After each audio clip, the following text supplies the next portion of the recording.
ಒಟ್ಟಾರೆ ಇವತ್ತಿನ ಬೆಳವಣಿಗೆ ಬಹಳ ಕುತೂಹಲಕ್ಕೆ ಕಾರಣ ಆಗಿದೆ. ಮುಂಬೈಗೆ ಹೋಗಿದ್ದಾರೆ ರಾಜ್ಯಪಾಲ ತಾವರ್ ಚಂದ್ ಗೆಹ್ಲೋಟ್.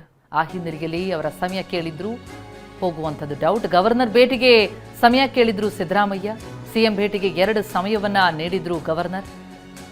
ಬೆಳಗ್ಗೆ 11:30, ಮಧ್ಯಾಹ್ನ 3 ಗಂಟೆ ನಂತರ ಅನ್ನುವಂಥ ಅವಕಾಶವನ್ನ ಕೊಡಲಾಗಿತ್ತು.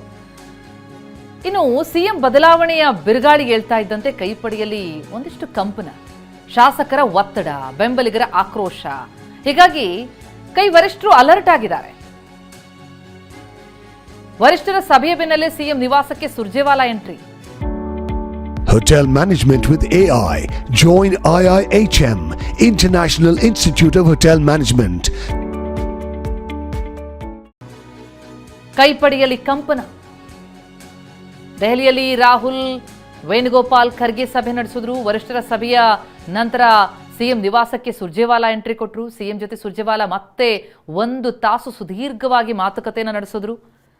ಸಿಎಂ ರಾಜೀನಾಮೆಯ ನಿರ್ಣಯಕ್ಕೆ ಬಂದಿದ್ದಾರೆ ಅಂತ ಗೊತ್ತಾಗ್ತಿದ್ದಂತೆ ಅವರ ಮನೆಗೆ ದೌಡಾಯಿಸ್ತಾ ಹೋದ್ರು ಸಚಿವರುಗಳು, ಶಾಸಕರು, ಆಪ್ತರೆಲ್ಲರೂ ಕೂಡ. ಅವರೆಲ್ಲರದ್ದು ಆಗ್ರಹ ಏನು? ಯಾಕೆ ನೀವು ಸಮಯ ತೆಗೆದುಕೊಳ್ಳಲಿಲ್ಲ? ಯಾಕೆ ರಾಜೀನಾಮೆಯ ನಿರ್ಧಾರಕ್ಕೆ ಬಂದ್ರಿ? ಯಾಕೆ ಅದನ್ನು ಒಪ್ಕೊಂಡ್ರಿ ಅನ್ನೋದು.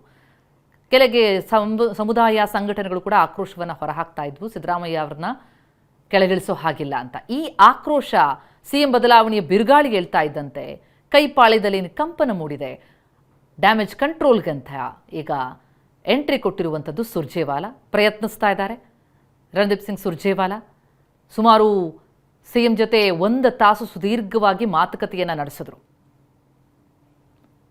ಸುರ್ಜೇವಾಲಾ ಅವರ ಎಂಟ್ರಿ ಬಳಿಕ ತಿಳಿಯಾಗಿದೆಯಾ ಅಂತ ನೋಡ್ತಾ ಹೋದರೆ ಅಂಥದ್ದು ಯಾವುದೇ ಲಕ್ಷಣಗಳು ಕಂಡು ಬರ್ತಿಲ್ಲ. ಆದರೆ ಸಿದ್ದರಾಮಯ್ಯ ಅವರ ನಿರ್ಣಯ ಏನು ಪ್ರಕಟ ಆಗತ್ತಾ? ರಾಜ್ಯಪಾಲರು ಇಲ್ಲದ ಹಿನ್ನೆಲೆಯಲ್ಲಿ ಹೋಗ್ತಾರಾ ರಾಜಭವನಕ್ಕೆ, ಲೋಕಭವನಕ್ಕೆ ಹೋಗಿ ರಾಜೀನಾಮೆ ಸಲ್ಲಿಸುವಂಥ ಸಾಧ್ಯತೆಗಳು ಎಷ್ಟಿದೆ ಅನ್ನೋದೇ ಕುತೂಹಲ.